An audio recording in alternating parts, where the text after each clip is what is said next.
Hello everyone, welcome back to our YouTube channel Opto Cruises. तो कैसे हो आप सब? आई होप आप सब लोग ठीक होगे, तंदुरुस्त होगे एंड खुश होगे। So today video is about the herpes zoster ophthalmicus. आज हम डिस्कस करेंगे हर्पर जोस्टर ऑप्थेल्मिकस क्या होता है, इसकी एटियोलॉजी के बारे में, क्लिनिकल फीचर्स के बारे में एंड ट्रीटमेंट के बारे में। So without wasting your time let's start. First of all, herpes zoster ophthalmicus होता क्या है? So it is an acute infection of the gasserian ganglion of the fifth cranial nerve by the varicella zoster virus. जो herpes zoster ophthalmicus होता है, ये acute infection होता है और जो फिफ्थ करेलियन नर्व होती है, इट मीन्स जो ट्राइजेमल नर्व होती है, उसको अफेक्ट करता है और ये वेरिसिला जोस्टर वायरस की वजह से होता है। It constitutes the approximately 10% of all cases of herpes zoster and it is occurs more commonly in immunocompromised individuals. Mainly ये उन लोगों में होता है जिनकी इम्यूनिटी थोड़ी वीक होती है। Now the etiology. Varicella zoster virus क्या होता है? ये एक डीएनए वायरस होता है जो कि प्रोड्यूस करता है एसिडोफिलिक इंटरन्यूक्लियर इंक्लूजन बॉडीज और ये न्यूरोट्रोपिक होता है इन नेचर। न्यूरोट्रोपिक मीन्स ये हमारा जो नर्वस सिस्टम होता है उसको अफेक्ट करता है। Pathogenesis. The infection is occurs in childhood which manifests as the chickenpox. Virus remain dormant in the sensory ganglion of the trigeminal nerve. बचपन में ये जो वायरस होता है ये हमारी बॉडी में होता है और उस समय पे ये चिकन बॉक्स कर देता है। बट डेट टाइम क्या होता है, जो हमारी इम्यूनिटी होती है वो स्ट्रॉन्ग होती है, जिसकी वजह से जो ये वायरस है कुछ समय के लिए नॉन एक्टिव हो जाता है। Usually in elder people with depress cellular immunity the virus reactivate, replicate and travel down along one or more of the branches of the ophthalmic division of the fifth nerve to produce cutaneous and ocular lesions. Normally क्या होता है, जब patient की जो as होती है वो जैसे 50 या 60 क्रॉस करती है तो उस टाइम पे जो इम्यूनिटी है वो वीक हो जाती है और वहाँ पे जो वायरस है दोबारा से रीएक्टिवेट होएगा, रेप्लिकेट होएगा, जिसकी वजह से जो हमारी ऑप्थेल्मिक डिवीजन होती है वहाँ पे ये हर्पर जोस्टर डिसीज कोज कर देगा। इट मीन जिसको हम सिंगल्स भी कहते हैं। Ophthalmic branch, maxillary branch and the third one is the mandibular branch. Now the clinical features. Frontal nerve is more frequently affected than the lacrimal and nasociliary nerve. Ocular complication occurs in about 50% cases. Frontal nerve हमारी सबसे ज़्यादा affect होती है as comparison to lacrimal और nasociliary nerves की comparison में, जैसे कि आप डायग्राम में देख सकते हैं। Now चेंज क्या कहता है? It implies that ocular involvement is frequently if the side or tip of the nose present vesicle is usable. अगर पेशेंट की नोज पे भी आपको कोई सपोर्ट विजिबल होता है तो इट मीन्स जो पेशेंट है उसको ओकुलर कॉम्प्लिकेशन भी होएगी। इट मीन्स उसकी आंख में भी हर्पर जोस्टर के साइन हमें visible होएंगे।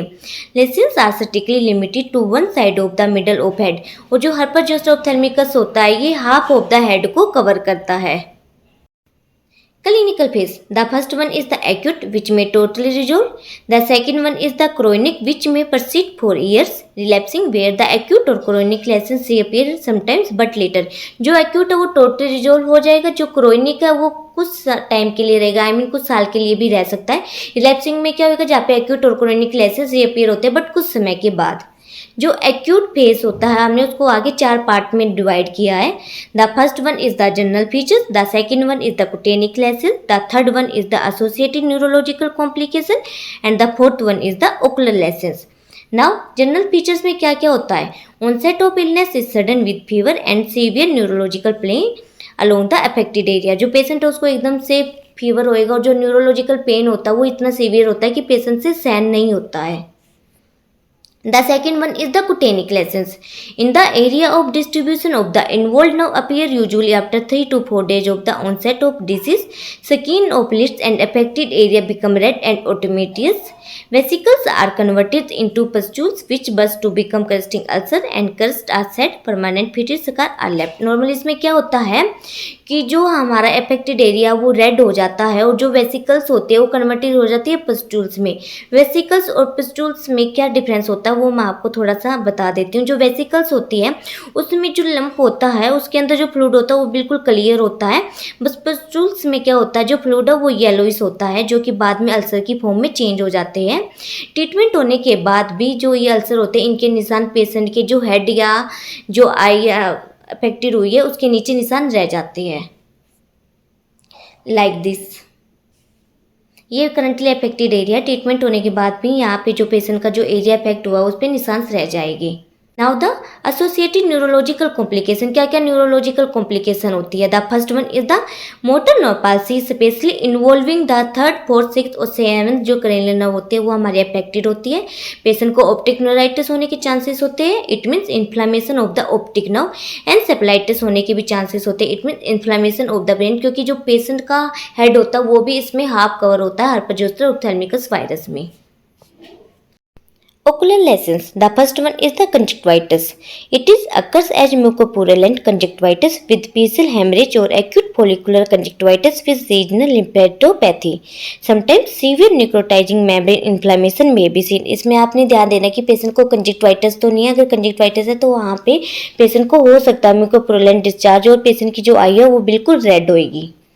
The second one is the zoster keratitis. It is occurs in 40% of the all patient and इसमें हमारी 3 फॉर्म आ जाती है, एपिथेलियल केराटाइटिस, नोडुलर केराटाइटिस और डिस्कीफॉर्म keratitis.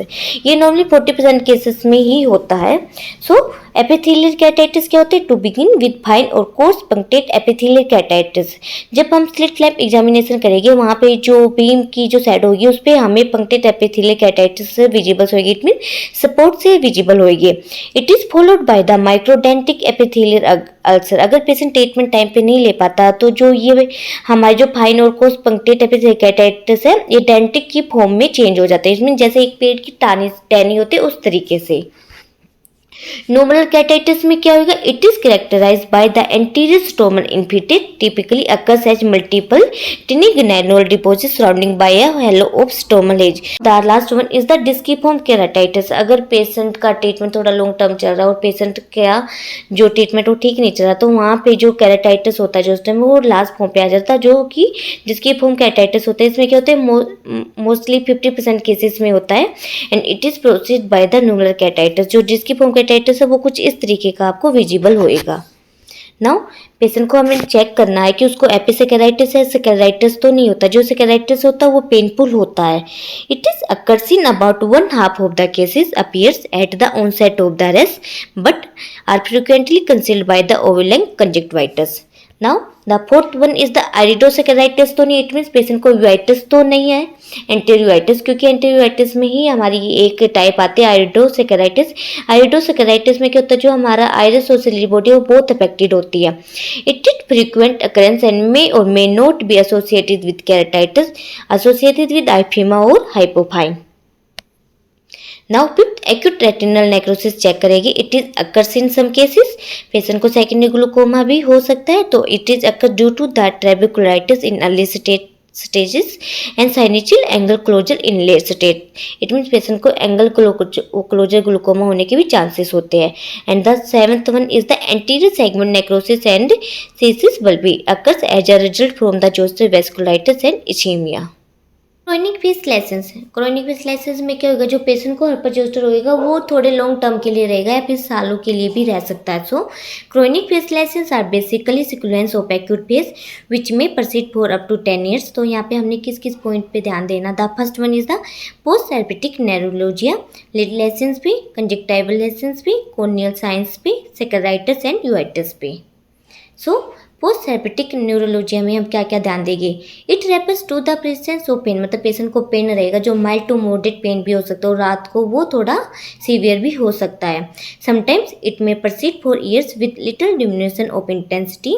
And the last one is the some anaesthesia of the affected skin which when associated with continuous post herpetic neuralgia is called anaesthesia dolorosa. Anaesthesia dolorosa में क्या होता है? In easy words it is painful numbness होती है। It means यहाँ पे patient को totally नम हो जाता है, जब भी आप टच करोगे पेशेंट को कुछ फील नहीं होएगा। Now lid lesions which occurs as sequence of scarring includes, patient को टोसिस हो सकते हैं, इट मीन जो उसकी आईलिड होती है वो गिर जाती है, टाइटिस हो सकते हैं, मतलब जो पलकी होती है वो अंदर की साइड जा सकती है और बाहर की साइड भी हो सकती है, नोचिंग। नाउ कंजक्टाइवल लेसेंस पे ध्यान देंगे। Include chronic mucus secreting conjunctivitis, patient की आई रेड होगी एंड उसकी आई से जो डिस्चार्ज होएगा sticky discharge. The fourth one is the corneal lesions पे हम क्या क्या ध्यान देंगे? Neuroparalytic ulceration occurs as an acute infection and gasserian ganglion destruction, exposure keratitis or mucous plaque keratitis, मतलब पेशेंट की आपको कॉर्नियल साइंस पे ये ध्यान आपको विजिबल्स होएगा। कैराटाइटिस क्या होता है? Inflammation of the cornea. Scleritis और यूआइटिस भी हम देखेंगे में persist in chronic form. It means जो सेकेराइटिस यूआइटिस है वो भी पेशेंट को थोड़ा लॉन्ग टर्म के लिए रहेगा इन द क्रोनिक फेज में।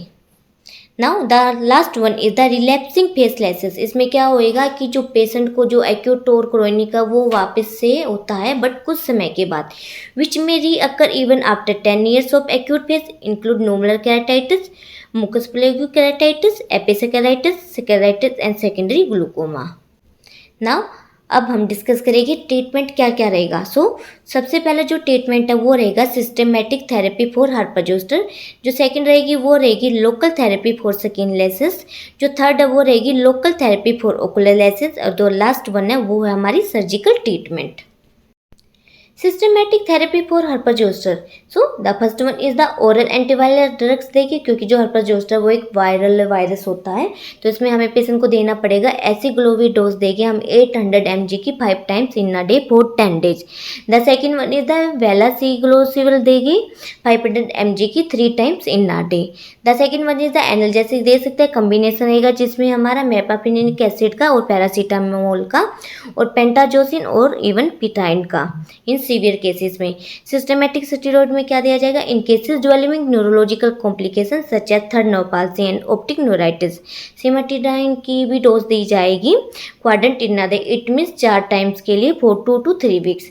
एमिट्रोट्रिपिटाइलिन दी जाएगी use to relieve the depression in acute phase. It means patient की कंडीशन के अकॉर्डिंग हम पेशेंट को इसमें से कोई भी सिस्टमेटिक थेरेपी दे सकते हैं।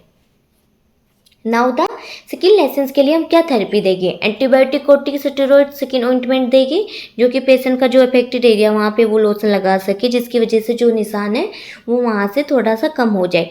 No calamine lotion which include the cool zinc calamine. Now local therapy क्या रहेगी ओकुलर लेसेंस की। अगर पेशेंट की आई भी इन्वॉल्व है तो वहाँ पे हम क्या क्या ट्रीटमेंट देंगे। For zoster keratitis, iridocyclitis and scleritis. अगर पेशेंट को जोस्ट केराटाइटिस है, जोस्ट केराटाइटिस में हमारा क्या क्या आएगा, एपिथेलियल केराटाइटिस आएगा, नोमुलर केराटाइटिस आएगा और डिस्किफॉर्म केराटाइटिस होगा। आइरिडोसेकेराइटिस क्या होता है जिसमें हमारा आइरिस और सिलरी बॉडी इन्वॉल्व होती है, और सेकेराइटिस क्या होता है पेनफुल होता है। तो वहाँ पे हम पेशेंट को क्या क्या देंगे, टॉपिकल स्टेरॉइड देंगे 4 times in a day, मतलब पेशेंट को जो आई ड्रॉप है वो 4 बार डालनी है। साइक्लोप्लेजिक दिया जाएगा या तो साइक्लोपेंटोलेट की फॉर्म में या एट्रोपिन आई ऑइंटमेंट की फॉर्म में एक टाइम के लिए, और जो साइक्लोपेंटोलेट ड्रॉप है वो 2 times के लिए जाएगी, जिसकी वजह से जो पेशेंट की आई है वो रिलैक्स रहेगी एंड जो उसको रिलीफ रहेगा वो थोड़ा जल्दी मिलेगा। टॉपिकल एसिग्लोविर 3% एंड ऑइंटमेंट भी दी जाएगी 5 times in a day for 2 weeks। वो पेशेंट की कंडीशन पे डिपेंड करेगा कि पेशेंट को कौन सी ओकुलर लेसेंस हुए है, या मतलब उसको जोस्ट केराटाइटिस हुआ है या आइरिडोसेकेराइटिस हुआ है या सेकेराइटिस हुआ है। To prevent secondary infection topical antibiotic use. Now the third one is the, अगर पेशेंट को ग्लूकोमा है तो वहाँ पे हम क्या करेंगे, वहाँ पे हम पेशेंट को 0.5% का टेमालोल देंगे, जिसका जो पेशेंट का जो प्रेशर होता है ग्लूकोमा में हाई हो जाता है तो उसको कंट्रोल करने के लिए हम ये देंगे। और साथ में हम टैबलेट देंगे एजिटाडोलामाइड की 250 mg की 4 times in a day। एजिटाडोलामाइड क्या करते हैं, ये इसमें हमारा जो सोल्ट होता है जिसको हम डाइमॉक्स भी कहते हैं, ये हम टैबलेट देंगे पेशेंट को अगर पेशेंट सेकेंडरी ग्लूकोमा उसको होता है। फॉर मुकस प्लेग्यू केराटाइटिस में क्या देगी, एड टॉपिकल म्यूकोलाइटिस एग्जाम्पल है, मतलब एसिटाइल सिस्टाइन देगी 5 to 10% 3 times in a day। और अगर पेशेंट को जो एपिथीलियम है वो डिफेक्ट हुई है तो वहाँ पे हम क्या करेंगे, लुब्रिकेटिंग हम जो अल्ट्रा फॉर्म में होते हैं पॉलीथाइलिन फॉर्म में वो हम लुब्रिकेटिंग एडवाइस करेगी और बैंडेज करेंगे soft contact lens. Now surgical treatment क्या क्या हो सकते हैं हर्पेस जोस्टर ऑप्थेल्मिकस में। For neuroparalytic corneal ulcer cause by the herpes zoster, तो सबसे फर्स्ट क्या रहेगा, lateral test of AP should be perform कर सकते हैं। अमोनिक मेम्ब्रेन ट्रांसप्लांट और conjunctival flap should be consider for non healing cases. अगर पेशेंट का जो केस है वो ठीक नहीं हो रहा तो वहाँ पे हम इनमें से किसी भी ट्रीटमेंट पे जा सकते हैं। The third one is the tissue adhesive with BCL for corneal perforation. BCL क्या होता है, bandage contact lens. And the last one is the keratoplasty required for visual rehabilitation of zoster patient with dense scarring. So that's all about the herpes zoster ophthalmicus. और अगर आपको मेरा video पसंद आया तो don't forget to like share subscribe my channel. Thank you guys for watching my video.